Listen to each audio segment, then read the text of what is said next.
Have you checked on our friend and friend of the Betway SA20, Mr. Stuart Broad? Because you said that and I immediately remembered his comments. What do you say? They've got the weakest Australian team in about 2 decades? I think he's right. They were naive off the field. They were naive on it, particularly in those first 2 games, and it's cost them. And let's not forget, Bazball is a media construct. It's not the England team's way of talking about it. But it does leave all of that up in jeopardy. The only people I ever hear talking about games as being dead rubbers are the team that lose the game. For England fans wanting to know how Johnny Bairstow is doing, he's learned his lesson. Butch, look at this trophy. Who's winning it? Give me quick. Pretty good. Who's winning it? 2026, it means it's a brand new year. What does it also mean? More cricket, because every year around December, January, February, there's tons of cricket to go and analyze around the world. And we've got the beautiful pleasure of being in one of the best countries in the world, in my opinion. Former England international Mark Butch will tell me if he agrees. Butch, it is great to see you, brother, in South Africa, Betway SA20, with the Ashes going on. What's it like to be a cricket commentator? Best job in the world. Yeah. New year, 2026, 1st of January. And yeah, we're looking forward to a huge amount of action, not only in the SA20, which is in its 4th year, but is a brilliant tournament. We've enjoyed it for the last 2 or 3 personally. And of course, the Ashes have still got a test match to go. And then you've got World Cups coming up, big series knocking around the world. So as always, the cricket calendar never sleeps. And although Butch would have liked to hope to forget the Ashes, we cannot. Butch. It's 3-1. Been ups and downs for England. Obviously, they won a test match for the first time in 15 years, but let's go big, let's go macro. What do you think is the neutral perspective about the series, just as a viewer so far? Well, I think the neutral would be disappointed, really. The hype around the series was that Australia are not as strong as they historically have been, and I think that has proven to be correct, even though they won the Ashes 3-0 in 11 days, and that England were going to go down there and give them a really good run for their money. On a personal level, in my job as a sort of commentator, analyst, pundit, whatever you want to call it, I felt that it was going to be very difficult for an England team which only had a handful of players who'd ever played Test match cricket in Australia before, who had failed to beat Australia at home and India at home. So the 2 of the sort of, the big 3, if you want to call it that, in terms of economy, they hadn't beaten those 2 teams at home. So for me, the task to go to Australia and win a series there, when you haven't won a single test match there in 15 years, was always going to be a big ask. But I think everybody thought that it was going to be highly competitive. And unfortunately, it didn't turn out that way at all. By the time England woke up, in the 3rd test match in Adelaide, it was almost too late. They put on a better show there, but unfortunately weren't good enough. So, real disappointment, because I think particularly for Ben Stokes, he'd kind of put his entire sort of, not reputation, but his entire focus and his entire sort of reason for being was to go to Australia and come back being an Ashes winning captain. And of course, that's not going to happen.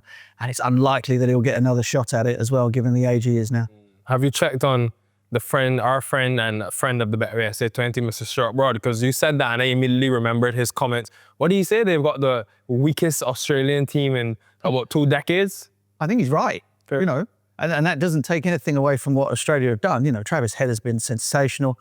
Mitchell Starc was kind of, the man of both of the first 2 test matches. And I think England missed a massive trick in not treating him with a little bit more respect, quite frankly, given the backup bowling was the backup bowling, which is not to say that Boland and Neese are bad bowlers at all, because it's far from that. But they weren't Hazelwood and they weren't Cummins, So the opportunity for England was there. They weren't good enough to take it. And it leaves sort of Bazball, it leaves a lot of questions over, and let's not forget, Bazball is a media construct. It's not the England team's way of talking about it.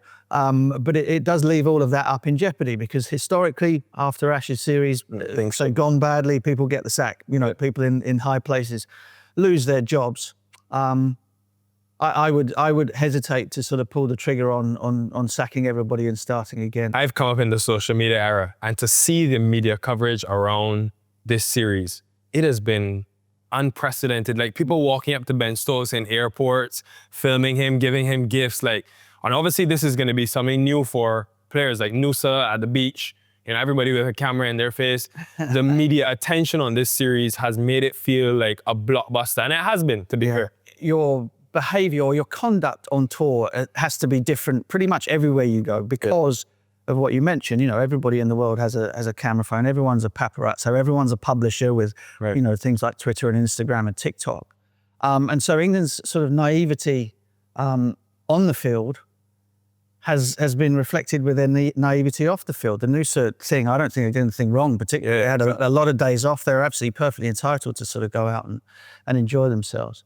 But, you know, you always have to be slightly aware of where you are, who you're representing, and the potential pitfalls of finding yourself looking a bit worse for wear and getting into trouble that way. And as I said, they were naive off the field. They were naive on it, particularly in those first 2 games, and it's cost them. But that's 2025, Butch. Let's look at 2026. That Sydney test match, this is a huge opportunity because 4-1 looks very different to 3-2. What do you think will be critical in this test? And I saw Australian head coach say that the Ashes is over. This is a dead rubber. What do you think? Is it a dead rubber? Do those even exist in the Ashes? Well, I mean, number one, they don't exist. They don't exist in the Ashes. And even World Test Championship, no, they don't exist, period. The only people I ever hear talking about games as being dead rubbers are the team that lose the game, right? Fair. Okay. So that's number one. As I've mentioned before, you know, Melbourne, Sydney, all the test matches in the Ashes, but particularly those 2, they're kind of, you know, they're events that stand alone anyway.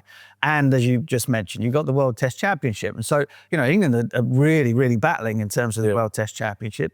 We saw, you know, that terrific showpiece between Australia and South Africa last year, South Africa winning and sort of England looking on enviously going, crikey, we've had 2 finals now, or 3 finals of Test Championship in the backyard and haven't been anywhere near.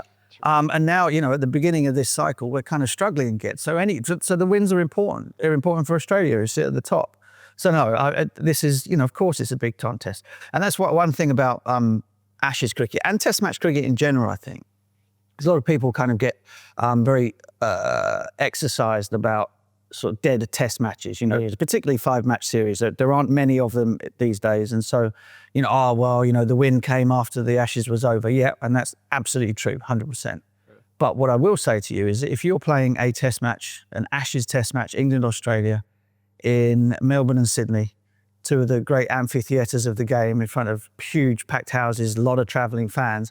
Those games are individual events of their own. And so, you know, you're desperate to win them, whether you're England or Australia, in whatever the circumstances are.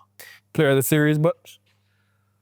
Well, I mean, it's between Stark and Head, isn't it? Who, funnily enough, were the 2 players I had as the guys to watch out for before it started.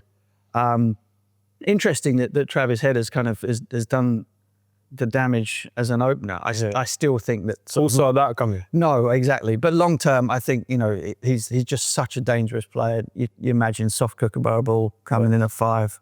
So it's between Stark and Head, really. Hands down, they've been absolutely phenomenal. I'm just going to throw a name into the race, and he's not going to win it unless he gets some double 100 or something in the last test. But Butch, I've never seen a keeper stand up to the stumps for guys boarding close to 140 kilometers per hour. And you would be able to tell me, but I think it's made a difference. And not to mention the incredible 100 he also got. Alex Carey, I was even talking to some friends and trying to find out if Gilchrist did that in his day, MS Dhoni. But to see this guy standing up to the stumps for bowling, for all of their pacers virtually, it's been incredible, man. How does he do that? He is a fabulous cricketer. I remember seeing him for the first time it must have been the 2019 World Cup in England. And I think Jofra might have ripped his helmet off his head or something, and he got really stuck in and battled away and got 50 or 60 in a game that Australia would ultimately go on and lose. But I thought, there's a guy who's got some real steel about him. And then of course you had the Johnny Bairstow incident at Lord's back in 2023, the stumping run out, whatever you want to call it, thing, and the abuse that he got from there on in. And all it's done is made him get better. You know, a lot of people might have been buried by that sort of scrutiny or whatever, but it's kind of brought the best out of him. So I always thought he had a lot of grit and a lot of guts with the bat, and the keeping has just gone to another level. And it's been, so here's the thing about the tactics around the way that Australia has sort of looked to play against England, right? they know or have known for the last 2 Ashes series that England's batters are going to come at them. Yeah. And so they developed the plan where they just stick the fielders on the boundary, they'd deny them the oxygen of boundaries and all that kind of stuff. That was at home in 23.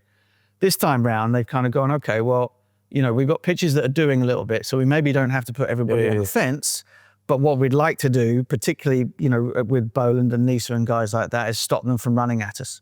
Tactically, that's a conversation that potentially happened between captain, coach, and Carey. How do you feel about doing this? We're gonna need this against England, and he's been absolutely stunning. So yeah, I mean, I think you're right. He might not get the overall man of the series or whatever, but his contributions have been out of this world good. I'm glad you mentioned Bairstow. There's a clip inserted here for England fans wanting to know how Johnny Bairstow is doing. He's learned his lesson because he was going to, I think, maybe do some gardening yesterday in a game, and the ball went through to the keeper. Before he left his crease, he made sure that the umpire saw bat was grounded, and he was good to go. See, but look, it's amazing. One thing before we go, Butch, the Ashes obviously is of great attention, but the one thing I love is that for England fan perspective as well, there are tons of English players. I mean, you look at this Ashes team, Jacks, Crawley, Jofra Archer came in season 1. So many of those guys have come to the Betway SA20. What is it like for guys who are playing the T20 format so much, and then they've got to make this transition to the red ball and vice versa? How does it help their game? Is it a detriment? I just actually read an article. My old man sent me an article from Ian Chappell, who furious he was about the 2-day test match in Melbourne and the lack of application from the batters against the moving ball. And I think there's a hint of truth in that. Right. That the modern game, and partly because of the great tournaments like the SA20 and tournaments everywhere else, we were sort of marvelling at the ball striking last night, weren't we, from Brevis and Chapin Rutherford. But on the other hand, when the ball does something, the lack of application, and sometimes a bit of technique or whatever it is, or just the willingness to kind of grind it out as opposed to try and slog your way out of trouble, has kind of meant that test matches are getting faster and faster, particularly when the ball does something. Right, well, 3 days till that Sydney test match, but the Betway SA20 is daily. Butch, look at this trophy. Who's winning it? Give me a quick. Pretty good. Who's winning it? Pretty good. I really like Sunrisers, even though Power Royals took them down last night. Always sides with the English. Bairstow's on that team. Lewis Gregory's on that team. The Pretoria Capitals performance last night here at Newlands. Will Sneed, another Englishman. Yeah. They're all over the place. Chapin Rutherford was the boy. Guyanese. I know, nothing to do with you. I'm half Guyanese. Oh, okay. Well, there you go. I'll take pride in that. Half to do with you. I've had a lot of fun, Butch. Thank you, man. And guys, keep enjoying the game. 2026 is a new year. All the best for the brand new year. Make sure to keep it locked. And the Betway SA20 is in full flow. We'll see you soon.